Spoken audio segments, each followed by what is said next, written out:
Magandang gabi po sa lahat.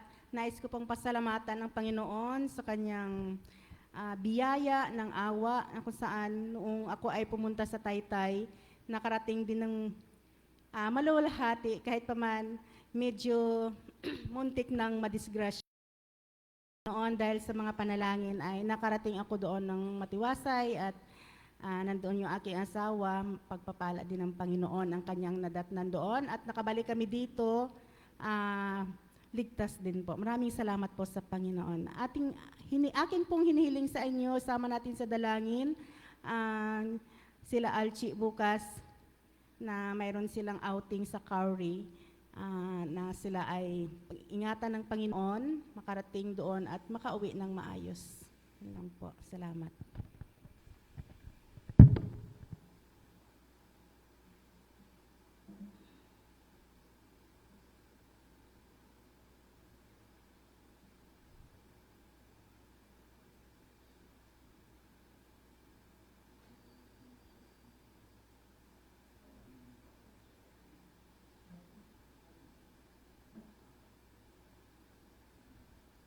Mercy na nag-install na kung saan ay dumadaan ngayon sa pagdadalamhati. Tama po ba, ma'am? O, sila po daw ay pumanaw ang isang mahal sa buhay. Let us pray for them kasi alam po natin yung bigat ng kanilang ng kalooban sa mga moment na ito na sila po ay nawalan ng isang mahal sa buhay. Isama rin po natin sa ating panalangin ng daughter ni Ma'am Mercy, si Emmy. Ayan po. Naway panalangin natin na baguhin ng Panginoon ang kanyang buhay, ang kanyang pamumuhay, palambutin ang kanyang puso at tanggapin si Jesus Christ bilang kanyang tagapagligtas. And then last po ay yung travel na nais pasalamatan ni Sister Crispa. Hindi rin po basta-basta yung nagta-travel ng hindi po tayo safe, pero pasalamatan po natin dahil sa pag-ibig at habag ng Panginoon, laging naandyan ang kanyang mga banal na anghel na namamatnubay upang ingatan ng kanyang mga anak at ihatid ng ligtas sa lahat ng mga pupuntahan. And then po yung si Archie Lucas. Yun, naingatan din sila and have a safe travel po kung saan man sila papunta. At yun po, at kung wala na po na mga kahilingan ay manalangin po tayo.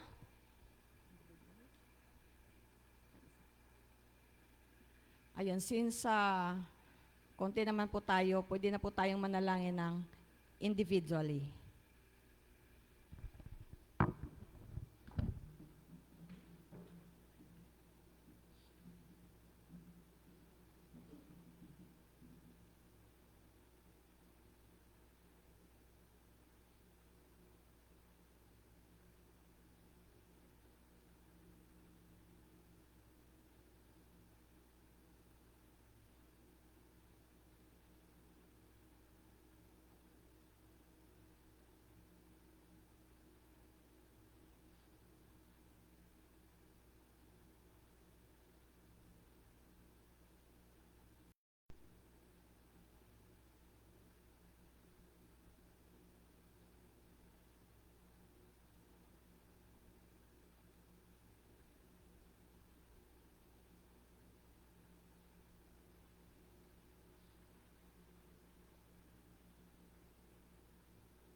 ako sa kalulatan lamang. Ang atong puluyanan tuwa sa langit, sa atong Diyos piandan. Suon sa imong gikawilihan, dinhi sayo ka matunos kasalanan. Puno sa pag-ubot o kapakyasan, igsoon dili ang atong tuluyanan. Ato ta sa langit nga arang tangkian, diin wala na'y kasakit na atong matagangkan. Dito ta ninyo kauban na Jesus sa langit na puluhan.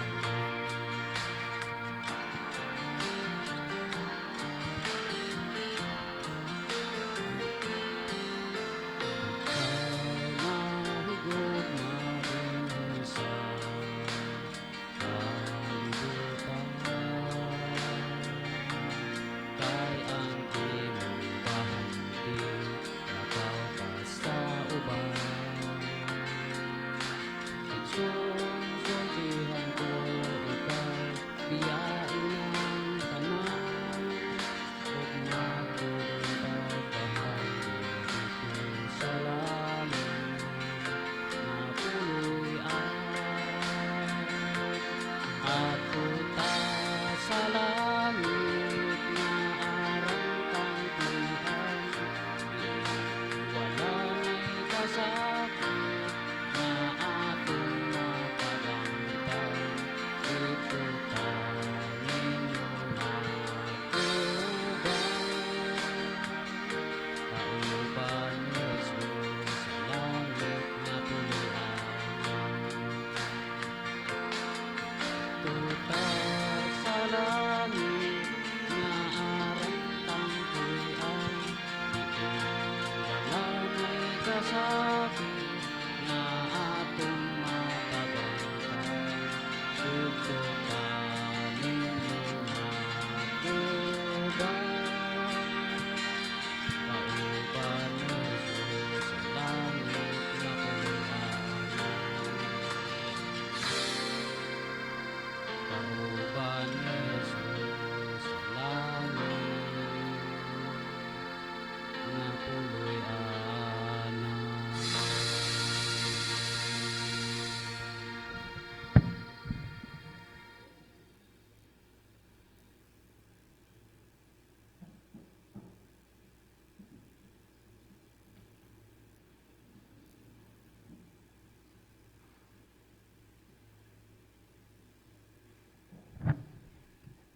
Salamat, Brother George, sa magandang awit, magandang mensahe ng awit na pinagkalob sa atin ngayong gabi. Happy midweek po sa lahat, mga kapatid.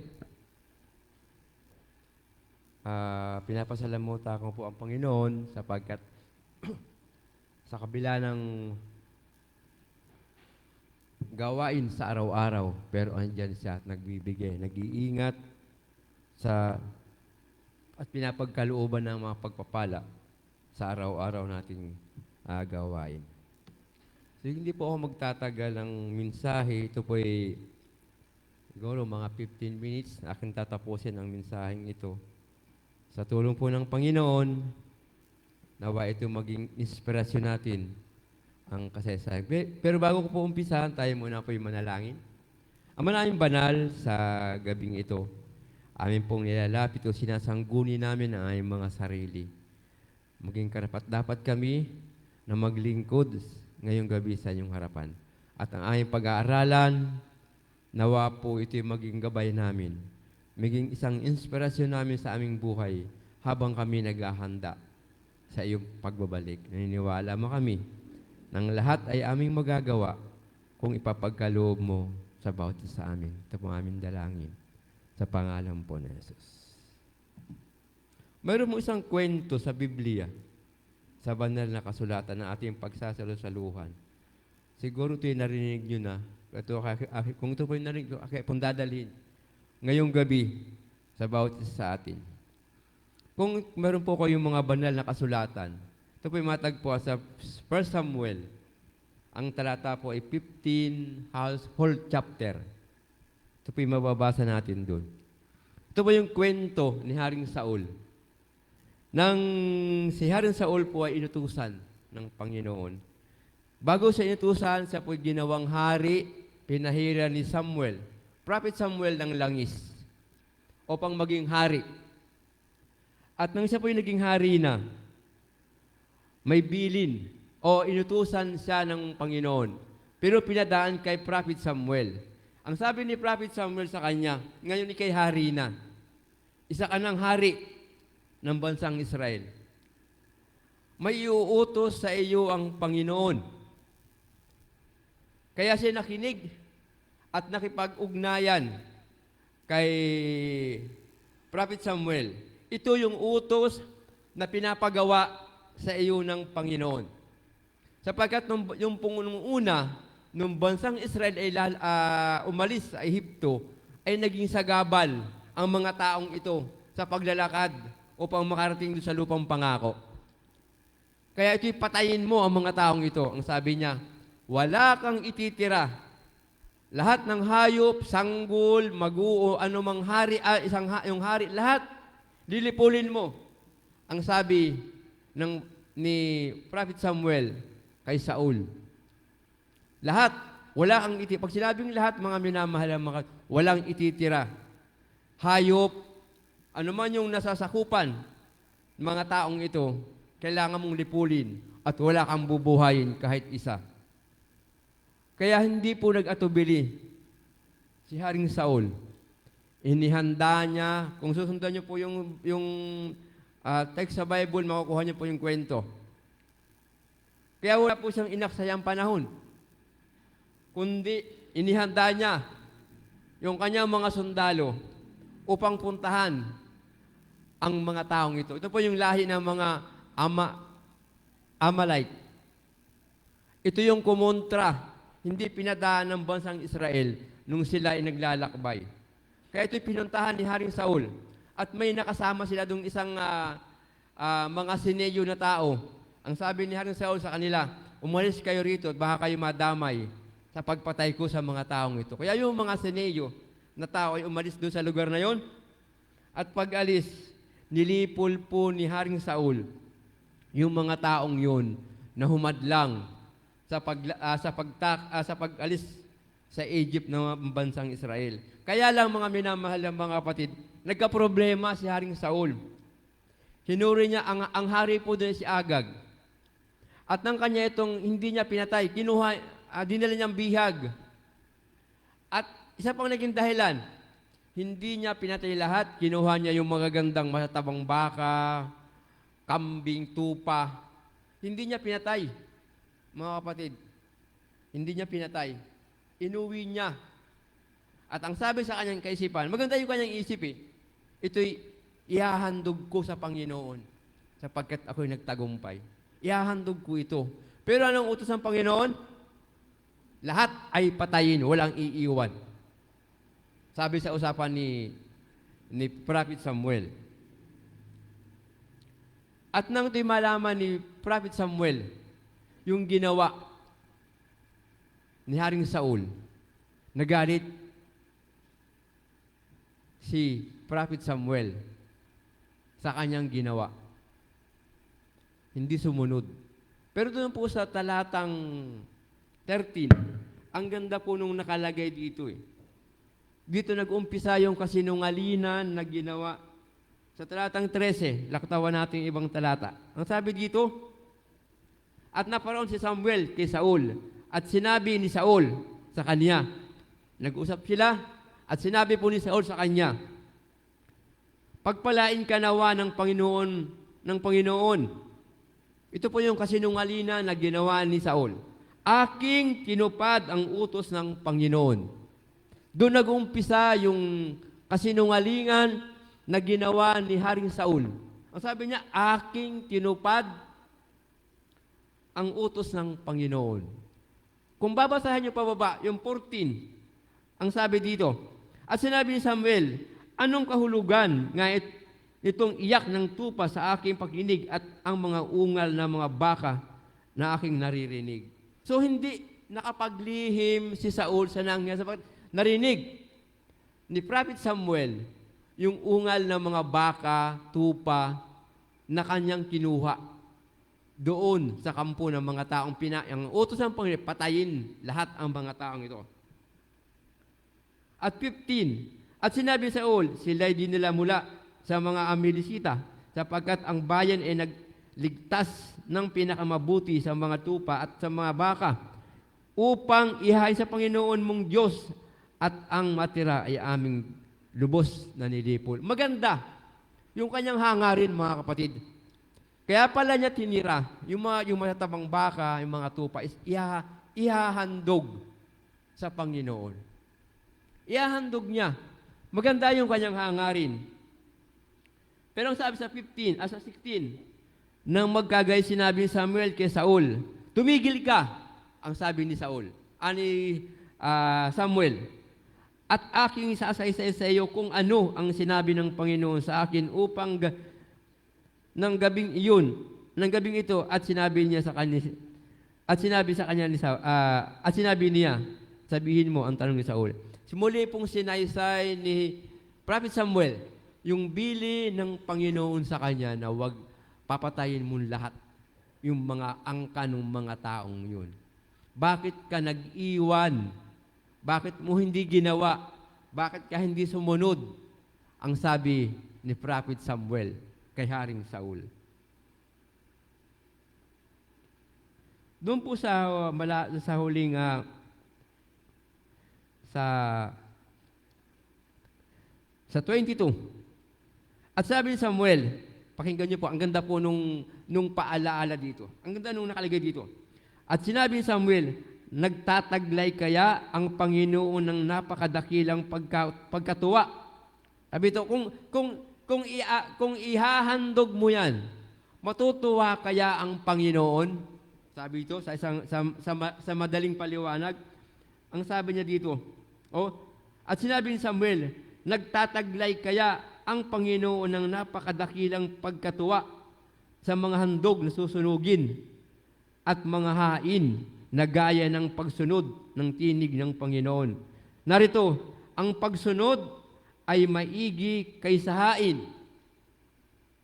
At pong ako natin, ang pagsunod na po'y mabuti o maigi kaysa hain. At ang pagdinig ay sa taba ng mga tupang lalaki. Bagaman maganda yung layunin ni Haring Saul, pero mali pa rin. Hindi sa sumunod. Kaya sabi dito, matutuwa kaya ang Panginoon, bagaman ihahayin mo yang mali mong ginawa. Yung maganda yung layunin mo, pero hindi mo sinunod yung gusto ng Panginoon na mangyari. At nagdesisyon ka ng sarili mo. Hindi pala po maganda yun, mga kapatid. Pag sinabi ng Panginoon, gawin mo to, kailangan natin gawin. Sa 23, sapagkat ang paghihimagsik ay gaya ng kasalanan ng panguhula at ang katigasan ng ulo ay gaya ng pagsamba sa mga Diyos-Diyosan at ang mga tirap, sapagkat dahil sa iyong itinakwil ang salita ng Panginoon ay Kanya namang itatakwil ka upang huwag ka nang maging hari. Nakakalungkot, mga kapatid. Itinakwil niya, hindi niya sinunod yung gusto ng Panginoon. Ang sabi ni Prophet Samuel, tinakwil mo ang Panginoon, itatakwil ka din ng Panginoon. Mga kapatid, ngayong gabi, bagaman maiksi yung aking mensahe, pero ang nais po ng Panginoon dito, sundin natin kung ano yung inuutos, kung ano yung nakipagkasundo ka sa Panginoon, ano man ang pinagkasunduan natin sa tao man yan o sa Panginoon. gawin natin mga minamahal na mga kapatid. Hindi pala nararapat, ang sabi sa Biblia, hindi pala nararapat kung makipagkasundo ka at hindi mo ginawa ay isang kasalanan, mga kapatid. Isang matinding kasalanan. Hinatulan agad ng Panginoon si Haring Saul, tinanggal sa pagkahari. Papayag ba kayo na tanggalin tayo sa pagka-Adventista? Papayag ba kayo na sa isang pagkakamali lang na maganda naman yung hangarin ni Haring Saul, pero mali yung kanyang desisyon. Mali yung naging desisyon sa bandang huli. Ang sabi, tinanggal siya sa pagkahari, mga minamahal na mga kapatid. So, sa gabi pong ito, mga minamahal ng mga kapatid, hindi ko nahahabaan yung ilalahad pa yung kwento sa dulo, sapagkat pinatay po sa bandang huli, pinatay ni Samuel, si Haring Agag, siya ang nagputol-putol ng katawan. At buhat nang umalis sa harapan ni Haring Saul si Samuel, hindi na siya nagpakita hanggang sa namatay. Hindi sa kwento, kung babasahin mo yung kwento sunod-sunod, hindi pinakita, pinaalam kung ito'y pinatawad ng Panginoon si Haring Saul sa kanyang ginawa. Wala po doon sa kwento sa loob nung isang storya, sa isang chapter. Hindi nakalagay kung pinatawad siya ng Panginoon. Doon sa bandang huli, hindi nagpakita na si Samuel kay Saul sa dahilan na isang bagay lamang yung kanyang ginawang mali.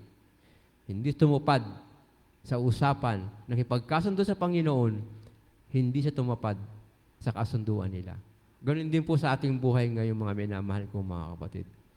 Pag hindi natin tinupad ang ating pakipagkasundo, ito pala isang mortal na kasalanan.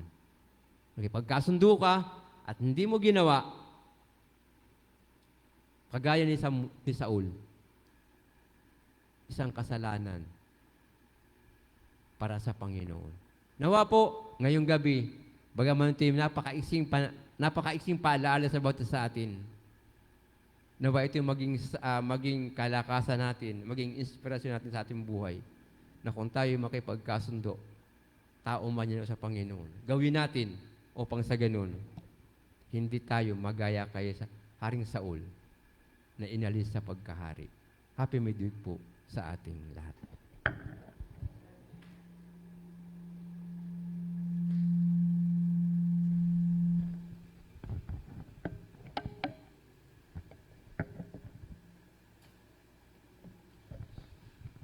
Maraming salamat po, Brother John, sa iyong napakagandang mensahe sa gabang ito. Bilang tugon po, ating awitin ang Holy Dial sa may bilang 109 to 1.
Tayo po'y manalangin.